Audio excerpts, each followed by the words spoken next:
Well, good morning, everybody. Here we are on Tuesday morning.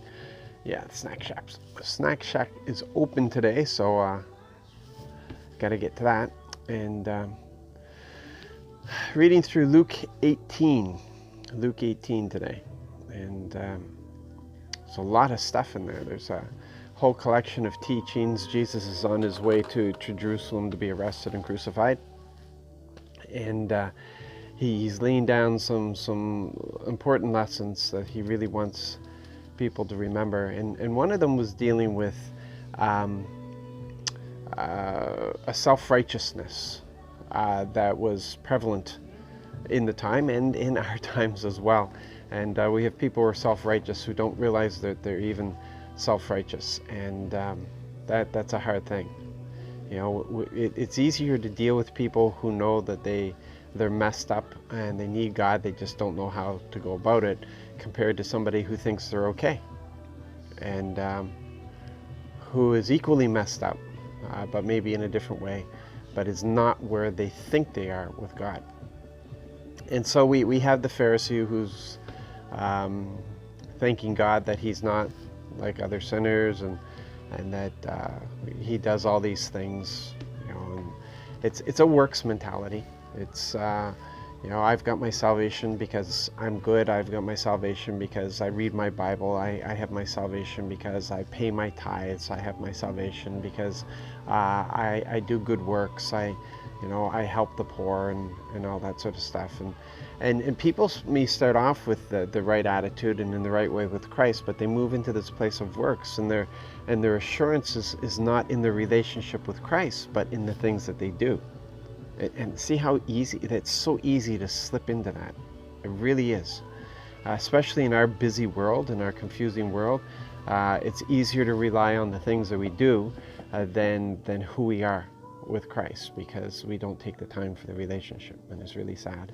So you have this self-righteous, this works-oriented Pharisee that's crying out, and then you have this poor sinner who comes in and just cries out for the mercy of God, because he recognizes there's nothing he can do for himself, that this is only something that God can rescue him in, and he cries out. But now we take that. Now here's the thing: we take that and we twist it, as we do with a lot of things. We don't face the truth of it. We twist it. We bend our minds to it, so that I don't know why we do that, but we do. Instead of taking the truth, this is what we do, and so we have this idea that false humility is the way to go. We call it humility, but it's a false humility, and that we got to consider ourselves low lifes, scum of the earth, worms. We might not use those terms, but it's the attitude that we live. And we can't think too highly of ourselves and all this sort of thing.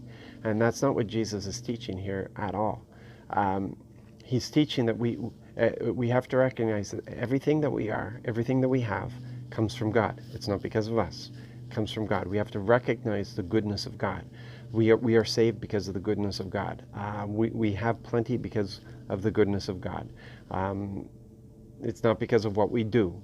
It's because of the goodness of God. It's because of who we are through Jesus Christ. It's because of the work of Jesus Christ that we are in this relationship of salvation by Christ's works and not our works.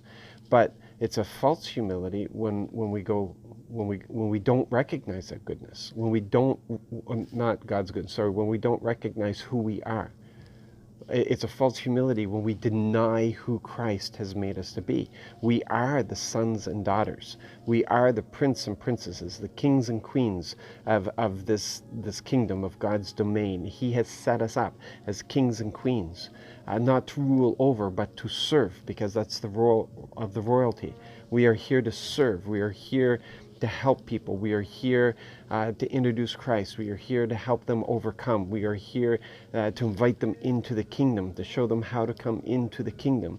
We're here in service, but that service isn't our salvation. That service comes out of who we are in relationship. We can be really stupid sometimes about things and deny all the richness and the goodness that God is pouring into us to pour into other people. We are mighty.